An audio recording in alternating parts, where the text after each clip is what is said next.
24/7. Our jobs are kind of the Monday through Friday positions, and we're here to help, but we know sometimes those things come up on the weekends. And I would just refer you to, on the weekends, we do always have the 211 number. So that is the general number. I'm not sure you'll get a lot of specific information from the 211 related to your childcare business, but in general, that is a good resource to reach out to 211 on the weekends. And then, you can always email, if your question's on Sunday night and you're just not sure what to do for Monday morning. What I've told providers when I've talked to them on the phone is, if you're in doubt, it's always, not easy, but it's sometimes better to just go ahead and make the decision. If it's on the weekend, I'm going to close for Monday because I need more information. And so that not sure what to do, you maybe have some positive case, or you have some staff that are going to be out, and you're getting those emails or calls over the weekend, and you're like, I'm not sure what to do on Monday. Having your families know, okay, we are going to close for Monday because we have some potential concerns and we may have some positive cases. And so I need to get some more information from DHS and from our local nurse consultant and or our local public health. So for today, that's what we're going to do for at least Monday. And then, Monday, our phones are very busy and emails are busy, but we are here to help. And we can walk through then, what kind of your next steps are in terms of, how many staff are out, who's the close contacts, those kinds of things. So your first responsibility, though, as a child care provider is to contact your DHS licensing staff or your DHS compliance staff. So that's kind of the first call you need to make. And I know that sometimes you send out an email and it goes to both DHS and to your local nurse consultant, sometimes to me, sometimes to your CCR&R, but I just wanted to make sure that you know kind of the reporting mechanism is that you need to make sure you're contacting your DHS. That's kind of the requirement part of the guidance document. And then DHS will discuss kind of the situation with your local CCNC. And I know sometimes that's at the same time because you'll call both, and whoever answers your phone call first or your email first is who you kind of talk to first. But just so you know, you do need to make sure that you're contacting your DHS person because they need to log it in. So they'll log in what the confirmed case is. And so this is only for those specific 1 to 2 positive cases or for the outbreak. So reporting is DHS. DHS reaches out to the local nurse consultant, and then CCNC will reach out to your local public health and let them know. And I'm just going to kind of show you this next screen. So kind of that, putting it just kind of in order. So those case reportings, when there's 1 to 2 positive cases, you contact DHS. DHS then contacts the local CCNC. The local CCNC then follows up with the child care provider and local public health to kind of let them know what's going on. And then local public health may contact you directly for contact tracing. So that's the local public health role is that contact tracing part. And so with 1 to 2 positive cases, depending on the situation, they might call immediately, or it might take a couple days before they would contact you related to those positive cases. Then with the outbreak reporting, when it's 3 or more, so 3 or more positive cases, then your responsibility again is to contact the DHS compliance staff or the licensing consultant. So that's kind of your first call. And then DHS actually will contact me. So if you've had 1 or 2 cases, you've already probably been working. This is what normally happens is you've already worked with DHS, you've already talked to your local nurse consultant, and now you have 3 or more, and you're reporting that again. So that needs to be reported to DHS that now we've hit our 3 or our 3 or more. So they already know that you've had maybe 1 or 2 cases already, but you're just reporting that 3. And then DHS then contacts me. And if I'm not available, then it's Deb Geimer in our office. She's our professional development coordinator for Healthy Childcare Iowa. And then we actually log it. And the reason that that's something that then kind of routing it through me is so that I can reach out to state public health if needed. So if we see some if we see a trend of maybe one area of the state or one community that's having a lot of outbreaks in childcare, then I reach out to state public health maybe for some additional guidance if we need it. So, so like I said, then DHS would contact me. Then I would contact the local nurse consultant just to make sure that they're in the loop and following up with you. And maybe they'll follow up with you, or I'll follow up with you, depending on the situation. And then, you know, that maybe that local nurse consultant is in clinic that day, or some of our nurse consultants are being pulled to actually do COVID screenings, or they're doing something else. So then they'll let me know that, you know, I mean, then I would follow up with you so that you had someone that you could talk with that day. And then I, like I said, would follow up with local public health and or state public health, depending on the situation. And then again, local public health may contact the child care provider for contact tracing. So that's kind of the next kind of the loop of making sure they have that contact tracing information. So just before I go to the next screen, is there any question or any thing that's come in the chat related to kind of this outbreak and reporting? Nothing in the chat so far. We will just kind of give it a couple more seconds. Okay, unless somebody wants to unmute and yeah, and just ask a question. Yeah, let us know if you want to unmute. I would also just really strongly encourage you guys, you do a great job of this, but also communicate with your child care resource and referral consultant on your closures. That helps us update our system, and then as referrals are coming in and calls. And if you miss a step of one of the contacts, we all communicate with each other, so we can contact DHS and also the nurse consultant as well, and vice versa. The other partners will connect with us as well.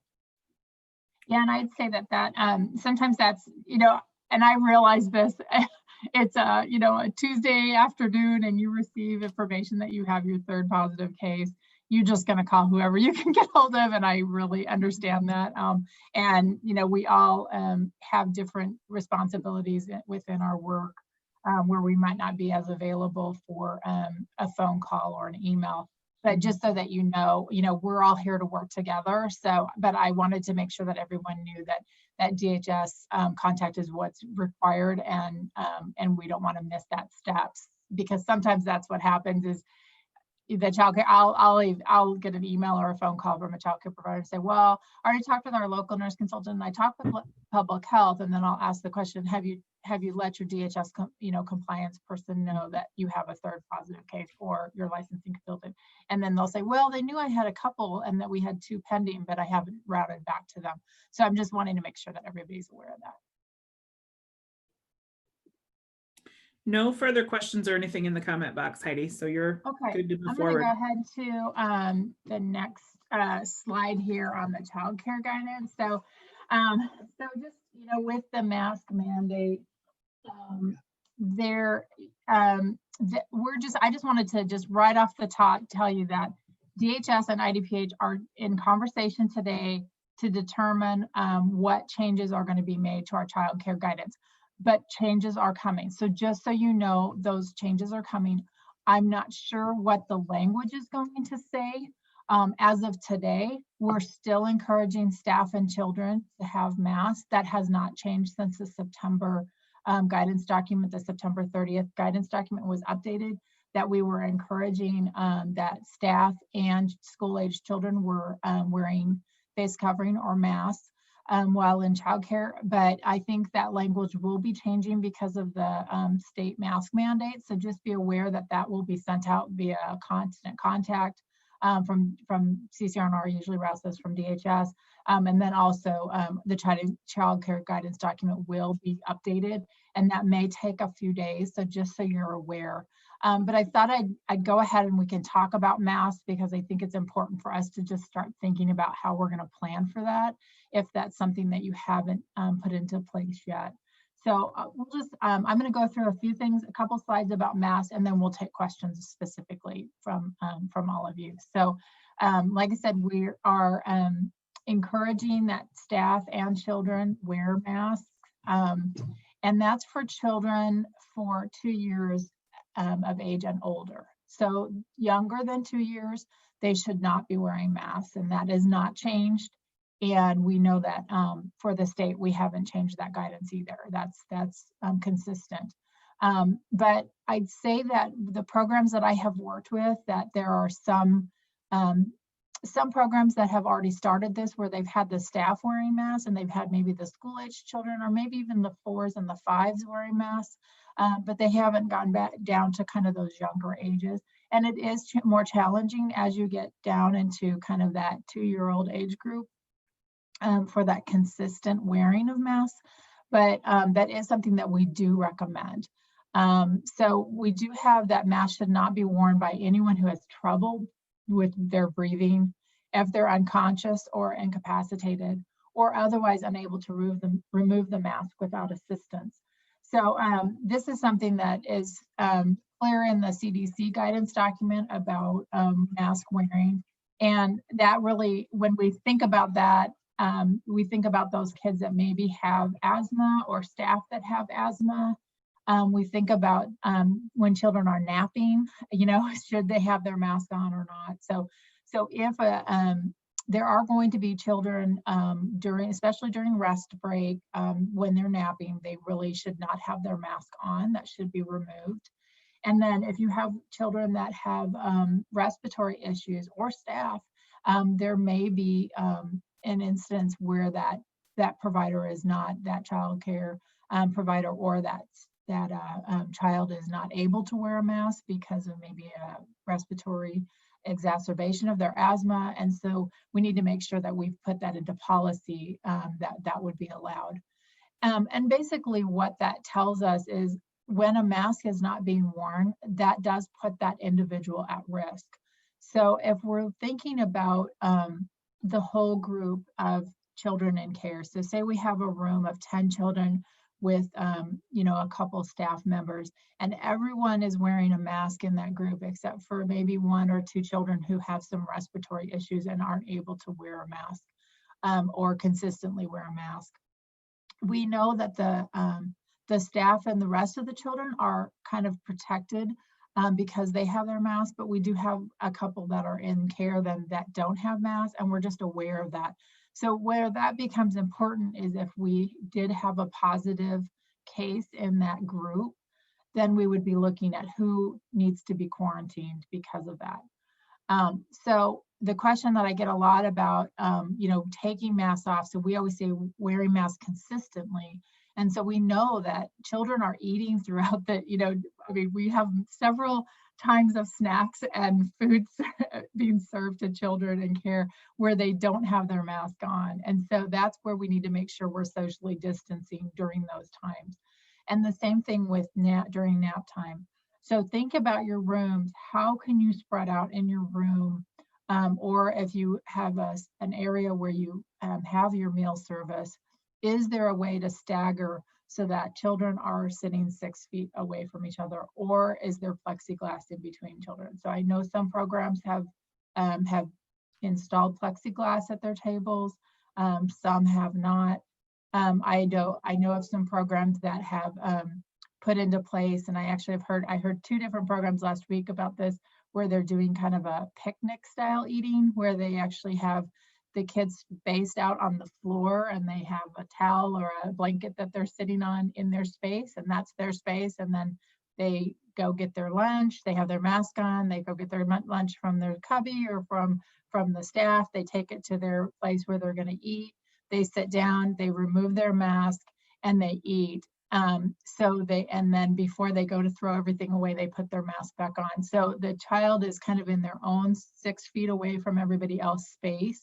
And if you have enough room at tables, you can do this. This is great, but I know, because I've been in childcare programs, that is not very realistic. Now in the school setting where you have a whole cafeteria of tables, it's probably easy to do 6 feet distancing between kids and stagger meals. in childcare, that doesn't work as well. So you really have to think about what works in your setting and how you're going to maintain that 6-foot distance of kids during meals. For nap time, I think this is a little bit easier. You can always do the head to toe placement of your mats, and then also kind of rather than lining them up in a row, have them staggered around the room. And we actually recommend staggering children during rest breaks. That's been something that child care nurse consultants have given as guidance for years, because we do know that for respiratory illnesses, it's better if you're within, and our guideline was 3 feet from caring for our children, but with COVID, we're saying 6 feet. So really thinking, how can I move like the location of our rest breaks so that mats are not side by side, but are distanced by 6 feet.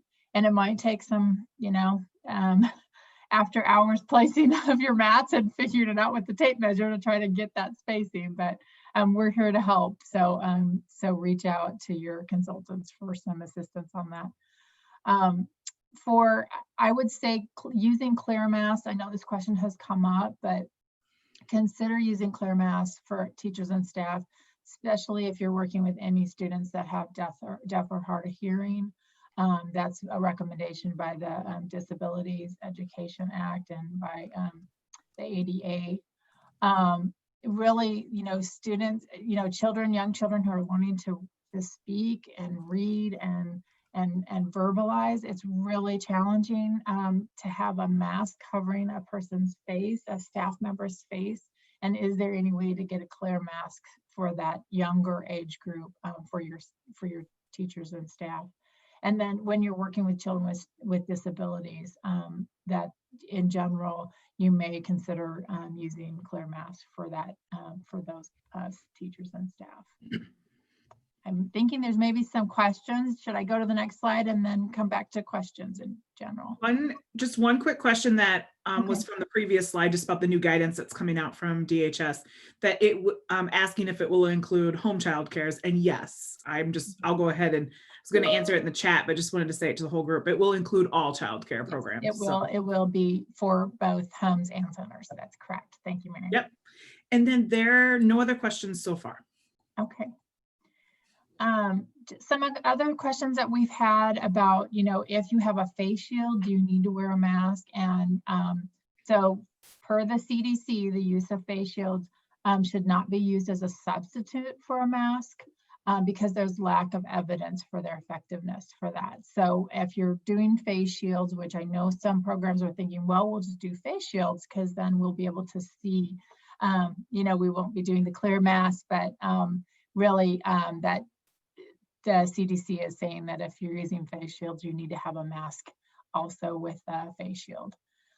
The storage is probably the most challenging because where do you store your mask? And I would say in general, I've heard that having 2 masks per children and, of course your staff too, but when you think about children, that you would have at least 2 per day.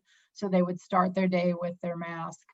And then when they had maybe when they lay down for nap, then they would have that mask would be put into an area where they would be laundered, and they would have a clean mask then that they would put on when they wake up from their nap. Having a storage space, and the CDC says, they really should be stored in a designated space away from others. So having them either in their their cubbies or their personal little space. Individually in plastic containers work. I know that some programs were using paper bags. I think the challenging with paper bags is if they're clean in a paper bag, that works, but if they're wet and soiled in a paper bag, then you're throwing the paper bag away. That sometimes can get expensive. I think having just an individual plastic container that can be run through the dishwasher would, in my mind, work well. For masks to be placed. If they're soiled and you're not laundering them at home, you're going to need to think through what are we going to put them in to send them home, and then what are we going to do when they are forgotten to be brought back the next day, because that's the kinds of things that in the real world we know happen. Are you going to, are you going to provide them, or are they going to be something that the parents are going to be responsible to have? I think every program is unique in terms of how best this is going to work for their program, and whether you're a home or center, in terms of, if you will launder them on site or not. But the CDC does have some great information on kind of that, how to choose masks, how to make sure you have them correctly laundered. And I can put that in the chat box, or Esther, I don't know if you want to just do the mask section of the CDC and put that in there. Let's see, I get the other question about kind of outdoor physical activity. Are they supposed to wear masks? And there's been some kind of different guidance that have kind of gone back and forth about, do you need to wear a mask when you're outdoors? They can be worn when they're outdoors, and we're running into cold season, so I mean, a lot of kids will wear a scarf or something around their kind of covering their face when they're outside because it's cold. So it is okay to have a mask on when you're in outdoor physical activity. However, the good thing is when you're outdoor, you can, it allows for more social distancing, so you can have that 6-foot space between children. But we know that children like to play together, and so having them have their masks outdoors is appropriate. The CDC has some specific guidance about masks being worn for physical activity, like with PE classes. If there's vigorous activity, that they would encourage that to be done 6 feet away from each other, and that if anybody's feeling like they can't breathe, that they would not have their mask on. But I'd say in general, in the childcare setting, that we could still have masks being worn in the outdoor area, but just knowing outdoor activities does allow kind of for increased ventilation and social distancing, and that would be another opportunity that you could space kids out if that worked better for your program. We have gotten a lot of questions about lanyards, and my biggest thing is just thinking about, we do have in Caring for Our Children guidance that anything that can encircle a child's neck would be considered a strangulation hazard, even if it's a breakaway type, because we know that sometimes kids will tie them or knot them, or so we think, oh well, it's a breakaway, we're okay, it's not going to be a strangulation hazard. But we do know that kids will take them off, put them back on, tie them, they'll become a knot in them. So then they're no longer breakaway. So just thinking about lanyards and how you would use them appropriately, and then what age group. I think the younger they are, the more concern we definitely have. But anything around a child's neck could possibly be a strangulation hazard. So just that you're aware of that. And then cleaning, that's the other thing, is how you're going to clean them, because they're going to be attached to a mask. So that's a challenge right there. But something that just to be aware of and to work through. Any questions on any of that? We are good right now. No questions. It's a quiet group. Yeah, quiet group. In shock.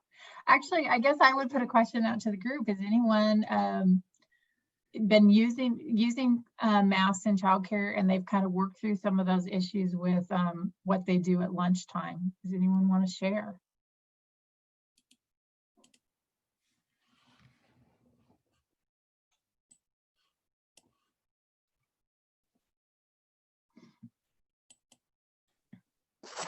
So Heidi, this is Clara Niemer. Can you hear me? Yes, I can. Okay. So I'm not sure if this is the correct way to do it or not, but we put command hooks next to each child's name, and that's where they hang their mask when they go outside or they do snack, and then they come back and put it on. Okay.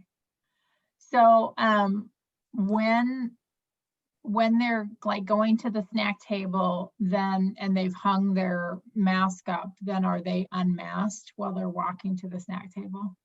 Yes. And back and forth. Yeah, that's probably the challenge. And that's something that maybe to consider how could you do that differently so that they were masked until they, because the guidance is really until you're seated that you would take then your mask off to eat. So I'm not sure. I've had this question come up before in terms of hanging them, and I think hanging them, on a on a hook is fine. Probably the biggest thing is when they're soiled. Then if you're hanging them, are you disinfecting the area that they're hanging on and all that? That's why I was thinking, having little containers in a cubby to me kind of makes sense, because then you could definitely those are things that you could wash. So those are some things to think about, making sure that, by accident that they're not sharing their masks, that's important. But I think that's something that you could monitor, and definitely having their name, and, with it. And if it's for younger kids, maybe having their picture, that might help a little bit too. I'm not sure though about if they're hanging it and then they're walking to the table, because there is a lot of traffic back and forth. And then that's the other thing too, is the CDC, there's been some guidance that has come out recently, and this is something that may be changing also in our child care guidance, but that we look at that 15 minutes as a cumulative. So in the past, we said for close contact would be within 6 feet for 15 minutes. And so most people were looking at that as 15 minutes, at one time. So if you were by somebody for 5 minutes and then, you didn't count that, you just counted the 15 minutes total. But the new updated guidance for local public health for Iowa, and then also the CDC, is cumulative 15 minutes. So you can imagine if you're hanging the mask up and then and you're crossing by a lot of different people while you're, going to sit down to eat, you could easily hit that 15-minute mark. And it does put, and I'm just going to be honest, I know, is it 4 minutes or 15 minutes? I don't know that it matters. If you have a child who is starting to feel ill, maybe doesn't have COVID yet, but is starting to have symptoms, and children, tend to have more mild symptoms, but also children don't always recognize their symptoms when they're first starting. So if they're without a mask and they're standing next to their friend and they cough and they are potentially infectious and you don't know it yet, because we know you can be infectious two days prior to actually testing positive or showing symptoms. So there's that risk. So I would say maybe to think about that. How could you do it differently with hanging them? I think having them just set them, by them in their personal space while they sit down to eat, and that could be in a little container. So that would be something that they could have their mask on and go get their container and their meal and set that down at their place, and then take their mask off where they're seated, similar to like what we do in restaurants where you wear your mask until you're seated. Thanks for sharing though. There's one quick question from Penny. Do you have a brand name of a clear mask, and do you know a good one without fogging, condensation, buildup, etc.? I've heard that the fogging is really problematic. I've heard different things that people use to help with the fogging. I've heard that you can rub like stuff on the inside of your shield, like shaving foam, I guess. I've heard that has worked. That's something we might have to explore a little bit. I haven't seen any data on what works for some of those. I have heard that sometimes like the sprays that you use for like eyeglasses that help with anti-fogging can also be used for the face coverings that have the clear. But I do know that that's a challenge for people, is the fogging up. But that's a challenge for eyeglasses too, I know, for masks. Tara says there's an anti-fog wipes on Amazon, and I know there's a spray as well. We have a coworker at our agency that uses it for the face shield. And then, is that working?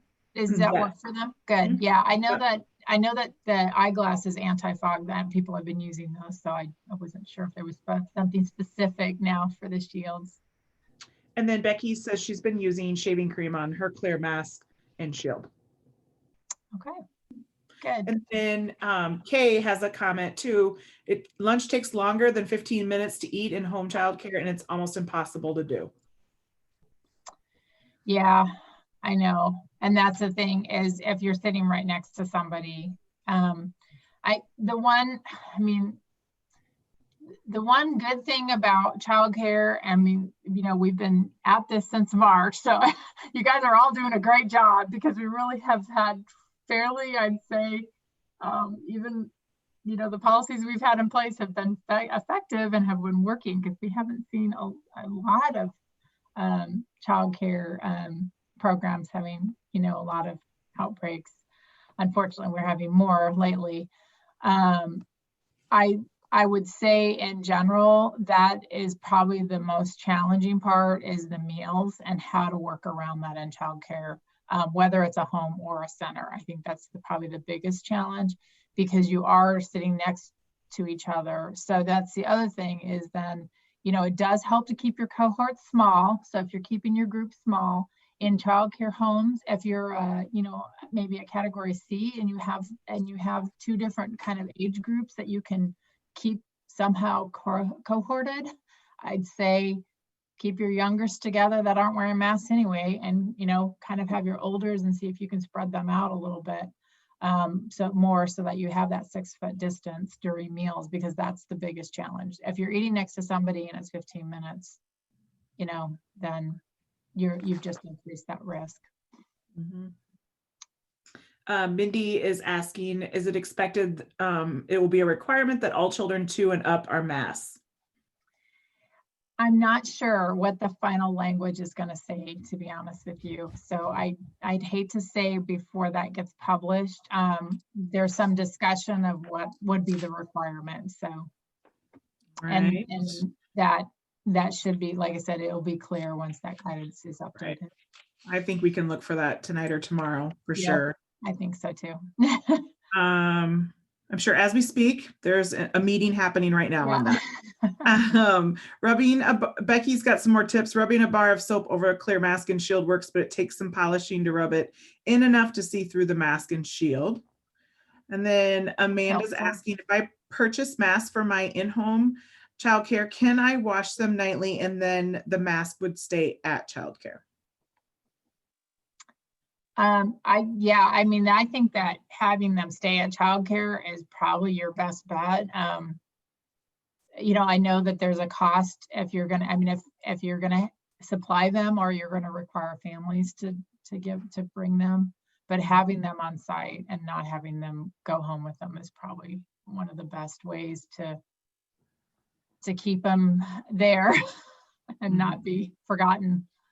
So. Yeah, definitely. And then you have control over cleaning them, which I know that's a lot because it's a lot of expectation to be the one washing them. But, and I think it does help just from rewashing cloth face coverings over and over, putting them in a zippered bag, a launder bag, it helps because, and then marking them with the child's name so that you're not, so that they're getting the same one back for them, especially because sizes are so unique with masks. So best to have child size for children.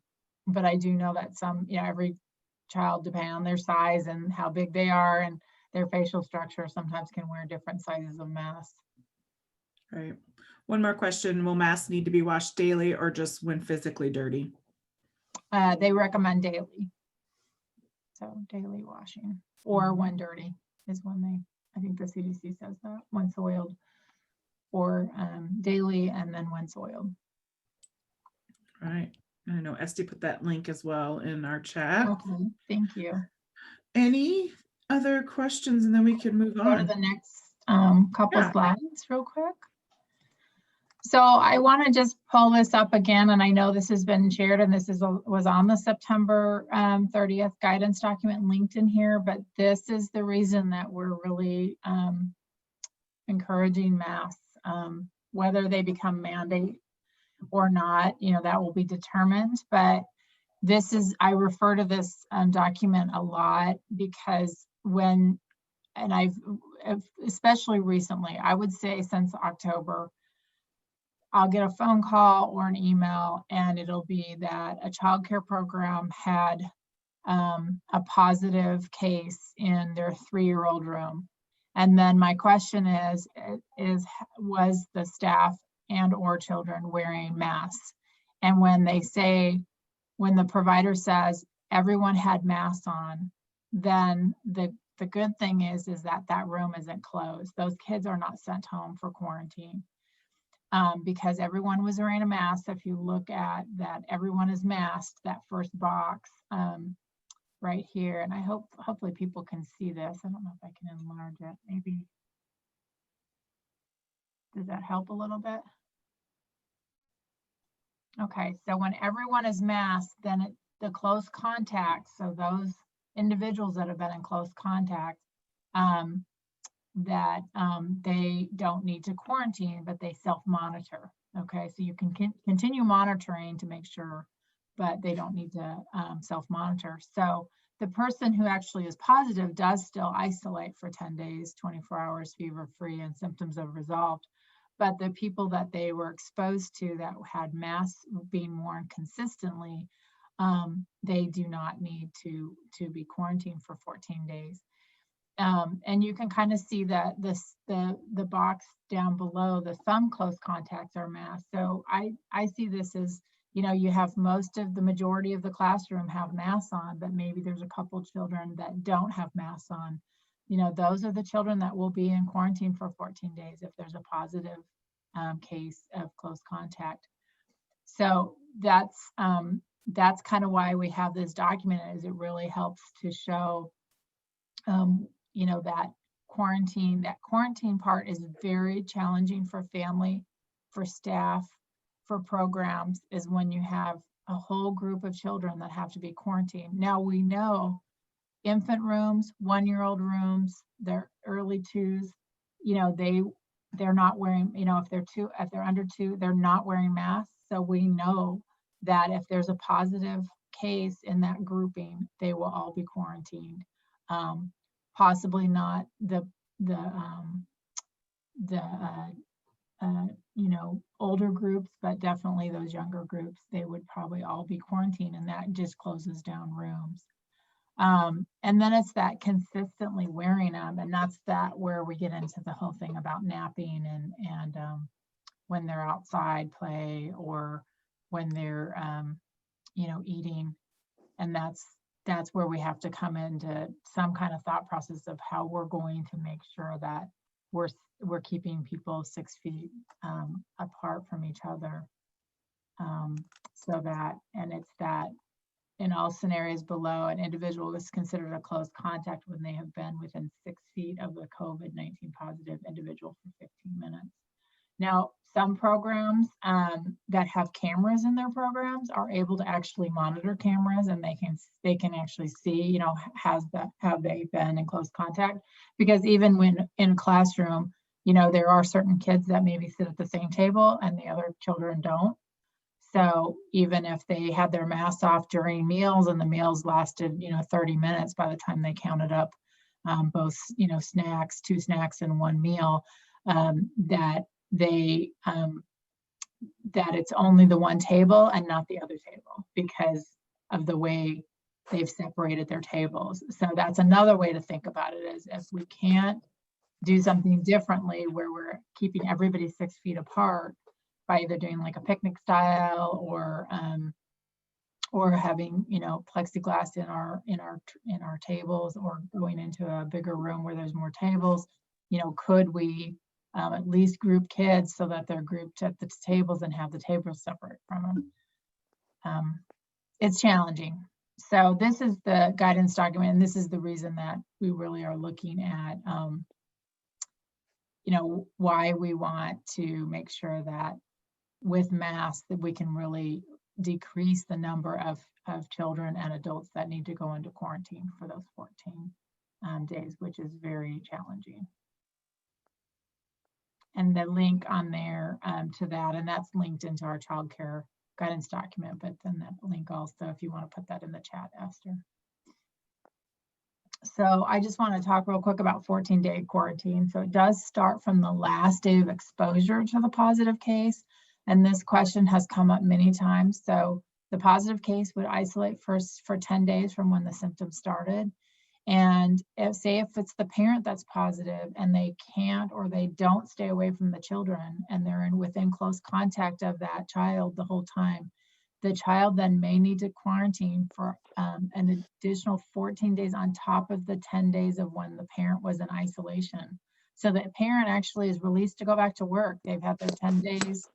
Their day 11, they go back to work and the child is still quarantined for additional 14 days from then because they stayed in the same close contact environment during that positive person's illness all the way for those 10 days. Every home and family situation is unique. So I think it's important to really talk through that with the family. This can be a hard conversation. You know, if you've talked with the parent and you said, well, you know, was your child able to stay, you know, was there somebody else that could come and be with your child during quarantine time?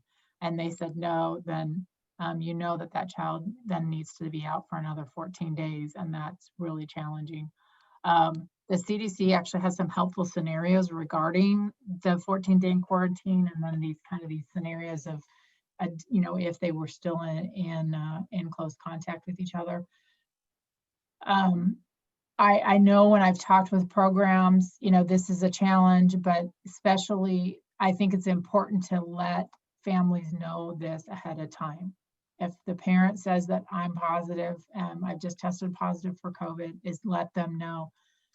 Please refer to the CDC guidance on quarantine for your children, because if they can't stay away from you, they could possibly be out for 24 days. And parents that kind of find that out on day 8 of their isolation period are frustrated that if they would have known, they would have maybe made different decisions in their home, or maybe had some way of keeping, you know, the one positive person away from the rest of the family. Our resource pages here again, just so that you know, it's in the printed products section is where our COVID section is, and we just update those guidance so that it's, you know, one place that they can go to. We have the links for DHS on there. We have the links to CDC. We have the links to IDPH. We have the links to CCR&R. So, and I know CCR&R links back to us. So we just so that when you're trying to find something, sometimes it's just easier to just go to one place. So, just so you know that.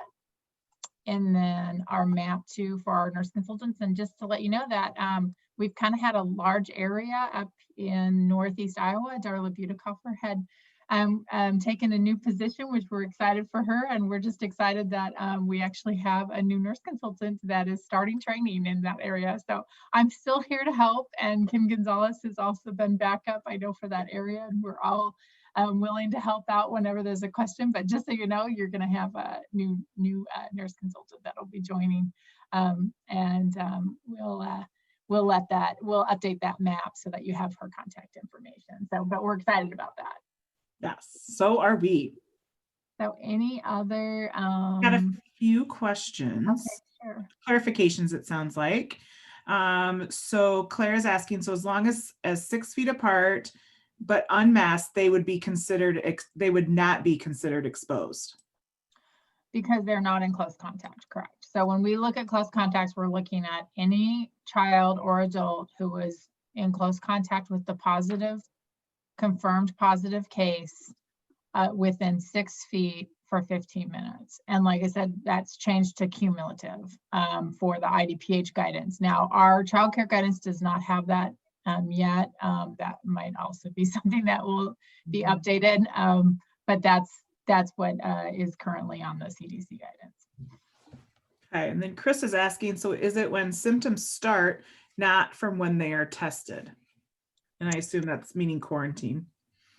Yeah, it's from when symptoms began. And sometimes if they're asymptomatic or they're not sure when the symptoms began, then they go from the positive date. Mm-hmm. But the language is actually from the start of symptoms. Okay. It's just sometimes we don't know when that was. That's especially if it's really mild. So then we go with the positive. Right. I know here urgent care is sharing it's $10, 10 days from when you test positive. So from the test date. So Okay. Infant, okay, so Community United has a question. Infant toddler staff are masked, but kids are not and can't take advantage of the ability to not quarantine when a staff is COVID positive. If staff were to have N95 mask and face shield, maybe kids would not have to be excluded from care. Yeah, they would probably still be excluded. And I'll just be honest with you. I worked with local public health for my career prior to working as a nurse consultant. And then actually I was part of local public health as a local nurse consultant. And for N95 masks, we had to be fit tested. So the only way that we could actually, you could claim that an N95 was actually working for you is you had to actually have fit testing done. And so even if you were to purchase the N95 mask for your staff and had a shield, I do not believe that local public health would say that you had coverage that you weren't going to have to quarantine. So, and then N95s are difficult. I mean, they are. I know. Well, I know that you can go to the grocery store right now and you can see a package of N95 masks. I'm not quite sure if those are true N95 masks. If you were to really, I know that they might be labeled that, but to be true N95s are a certain design and have a certain way of fitting on the face to eliminate. And like I said, in local public health and in the hospital setting, you're fit tested for them, so they actually fit. Mm-hmm. They want to know how much hazmat suits are. Okay, Kay's got a quick question. If a child tested positive and in contact with others at childcare, who should go into quarantine? Kay, I think that's what you meant, right? Who should go into quarantine? Yep. Okay. So the child tested positive and was in childcare. Then we would go back to see prior to either testing positive or symptoms started, when were they last, when was the rest of the group exposed to that child, and were they in close contact, and were they wearing masks? So we would kind of ask those questions. And we always go back 2 days prior. So if the child got ill over the weekend, but they were there Thursday and Friday, then we would look at all close contacts for Thursday and Friday. 6 feet, 15 minutes. Was everybody wearing masks or not wearing masks? So does that make sense? Kind of, Kay. Any more questions on that?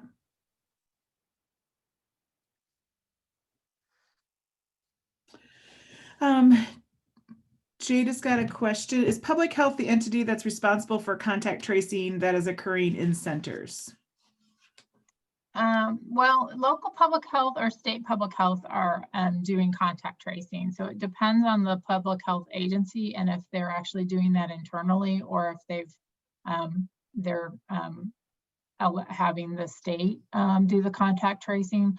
So you might be called by state public health or an entity that's hired to do that or in contract to do that, because I do know that we've had different areas of the state that have had even I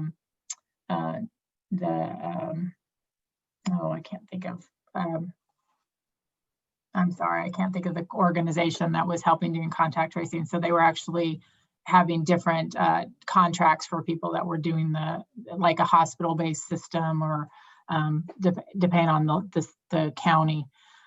So you will be, when you're contacted though, you're contacted by either the local or the state or an entity that's contracted with the state. And so the information that they're going to need from you is, they already have the information of who the positive case is. They're just going to, when the positive case says I'm a staff that works in a child care center, then they're going to they may contact the child care center and say, now who did that staff work with?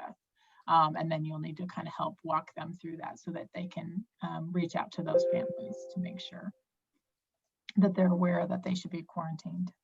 So, and that's the thing is, as a child care provider, I mean, you know who the child or the staff, when there's a positive case, who they've come in contact with, and then you of course would be sharing with the family that there was a potential for exposure. You would share the information about COVID so that they know what signs and symptoms to be monitoring for. And we actually have a handout that is linked on our Healthy Childcare Iowa, one that you can post. And then, you know, you'll be saying that your child should be in quarantine, or the staff, you should be in quarantine because you had an exposure, but you don't have any authority really. You can exclude them. You have the authority to exclude them because it's your childcare program and it's your policy if you're excluding them. But in terms of what they're going to do when they get home, that's really, that's out of your control. So, you know, we tell families they shouldn't go to another care provider. They should stay at home and be quarantined and not be out in the public. But really we have, that's the local public health or the state public health, you know, part of telling somebody that they need to stay home and quarantine.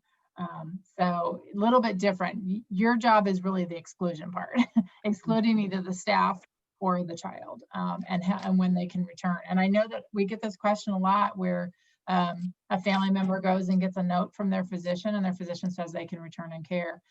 You know, it is your policy for exclusion. So you can determine when people are returning. Of course, using guidance, you know, that's what we say is use appropriate guidance, but it is your ultimate exclusion policy. Okay. Kay just had a follow-up question for her. Should the childcare close? Would that be your recommendation? You know, we really don't recommend, you know, closure, or, I mean, our goal is to really keep everyone open if we can for childcare, because there's, you know, that's really hard for a program to close. It's hard on the families. But we definitely walk through that with you because there's so many factors. I mean, if you know, I had a program that they had 10 staff that were out and they had two staff pending results. They had 10 with positive or something like that. I mean, they just didn't have enough staff to stay open. We really try to look at rooms, individual rooms, because most of the programs statewide are being, you know, all of you are doing such a great job by really keeping cohorts together, kids of the same group together, and not having these areas where staff are mixing with other staff, children are mixing with other staff, even at the beginning of the day and the end of the day, trying to keep cohorts together. So I think all those things are helpful, and that might help to, okay, well, the only, you know, we're going to need to close this classroom for this 14-day quarantine period because of the exposure that everybody had, but it's not going to affect the whole program needing to close. But we have had programs that have needed to close because they needed to, because they either didn't have staff or they, I had a home provider that, you know, it was only 2 children that weren't there. Yes, hi, sorry. No, that's okay. I just had. Sorry, go ahead. Yeah, so every situation is unique, and that's why we're here to help walk through that with you. All right. Terry wants to know if there's a handout to share with families about quarantining for an additional 14 days from the last of exposure. Is that different from the one that we shared, Terry, from IDPH? There's really not. I mean, there's some different handouts that kind of have that, but if you really want to walk through kind of that that additional time period, I think that CDC link, that website really is helpful.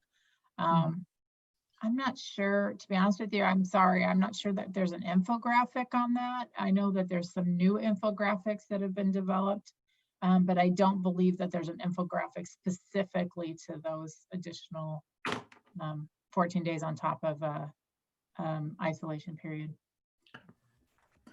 Penny would like to know, what if a child's parent are positive but not child, or child is not going to be tested due to doctor not concerned? Tested positive last Friday, last day in group was Friday. With the group of children, they were in the classroom at risk. Child is now in quarantine in the child's in the young toddler room. I'd have to maybe walk through on that on an individual case, but so if a child is in quarantine because their parents are positive and the child is well, the child does not have symptoms, the child has not been tested, the child is not positive. So just they're in quarantine because their parent or parents are positive. Then then yes, the child is out for quarantine for 14 days, from the last exposure to the positive case. But in terms of the children that they were around in care, if that child is not ill and has been well and has not tested positive, then that does not mean that those children need to quarantine. It's just that individual child because they lived in a household where there's a positive case or they've had an exposure to a positive case. Now it gets harder when a child is ill and the family doesn't want to test, or the physician maybe doesn't want to test, or there's some variables.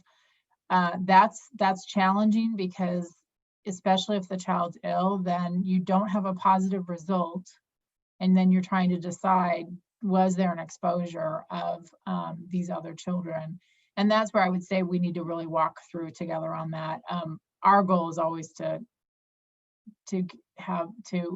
highly encourage that family to get that child tested.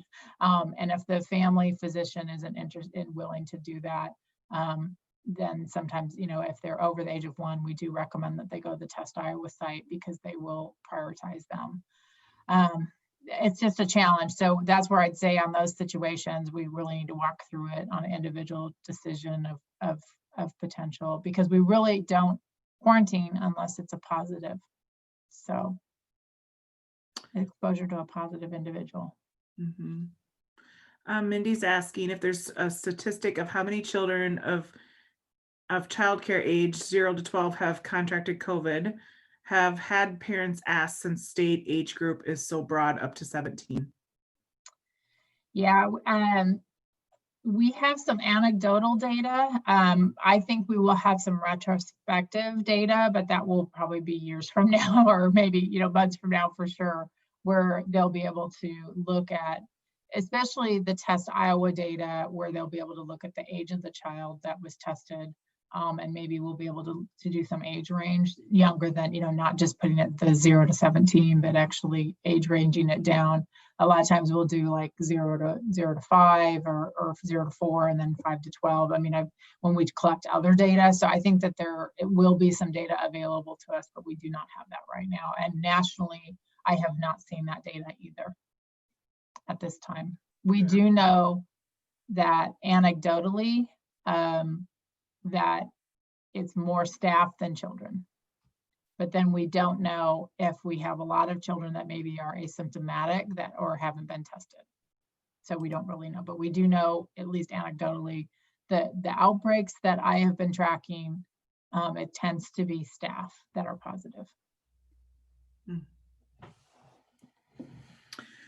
Penny just wants to follow up. Now we'll tell this child's parent the child needs to be quarantined for 24 days, correct?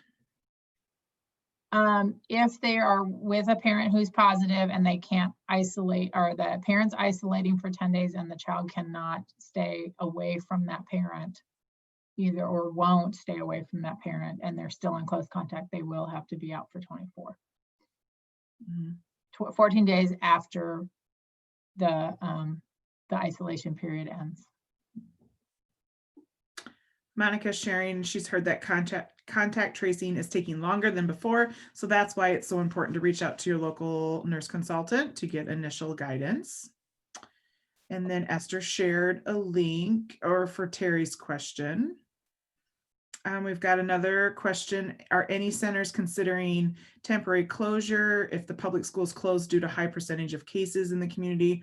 Or is there any guidance from DHS to determine when to close during community outbreak?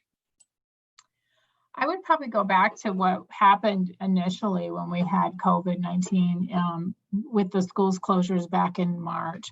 We did have some communities, I'd say rare, we had a few that childcare did close in those communities temporarily when the schools closed.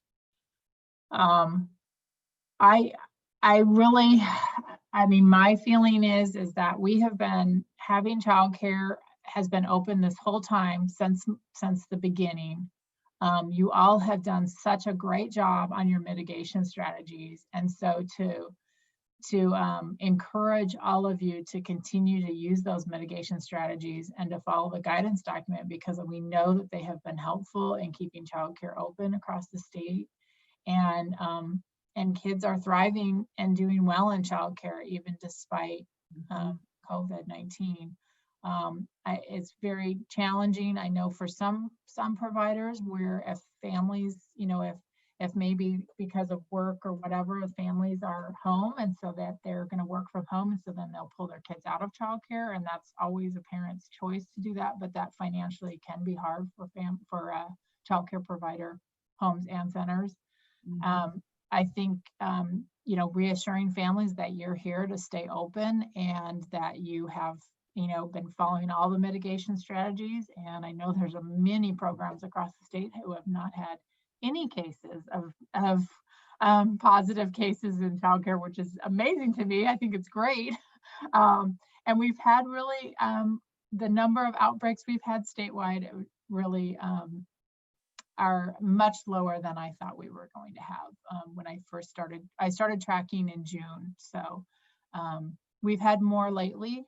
I'm not sure why we're having an increase in cases. I think that's being looked at, but we've done such a good job with our mitigation strategies for childcare, and it's all because of you. I mean, you're the ones that have done it, and I appreciate you. And so staying open is what I would hope we could continue to have our programs stay open. I know with other states who have closed childcare and have only kept maybe childcare that's for essential workforce only open, those states are having real challenges with trying to reopen. So, and a lot of it's staffing either found other jobs. So definitely. Roman said they have a 2.5-year-old, 4-year-old child care kiddo that tested positive, and a 10-year-old of their own that has tested positive. Husband and myself, it seems like any age. Yeah. Yeah, I mean, we definitely, if you look at the data just on the state website, I mean, definitely children are not as affected as, we've had much more, more positive cases in adults in the adult population. But, and I do think that we are having a lot of children tested, but we don't have that data to really know that age group because it's all lumped together. Yep. Great Can question. You go back and share the phone number that you can call on nights and weekends? 211. Oh, that's easy. 211. Yeah. So, and that's just a call bank that is through the Iowa Department of Public Health.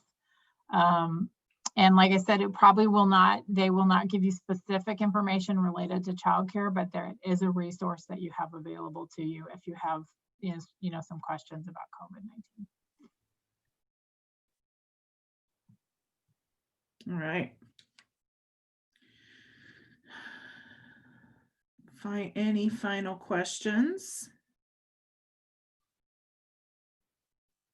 We did record this, so this will be shared soon. It'll come out in a constant contact, so you'll get that.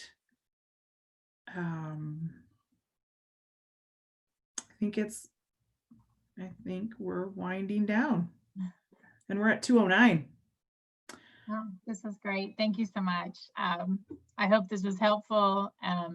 If you have any questions, feel free to give me an email or a call, or contact your local nurse consultant if you need some additional guidance. And we're just all kind of waiting, including me, of what the updated guidance document will be. I've had quite a few phone calls and emails today already about the mask mandate, and really just with programs trying to figure out that. But I would say I'm not sure what the final document will say in terms of requirement versus recommendation, but I would encourage everyone to start thinking about what you're going to put into place for masks, because I would highly recommend them. Mm-hmm. And they may be required. So definitely. Thanks a lot. Okay, thanks Heidi, appreciate it. Thank you to everyone for being here today. just want to let you know we are thankful and grateful to all the work that you're doing for the children and families out there. You're definitely our true heroes. So we just want to tell you thank you. And next week for Thanksgiving, just hopefully you can all take that breath and just relax a little bit. You've been definitely working hard. So thanks to all. And we will see you in January. And if we schedule one in December, we'll let you know. All right. Thanks, guys. Have a great day.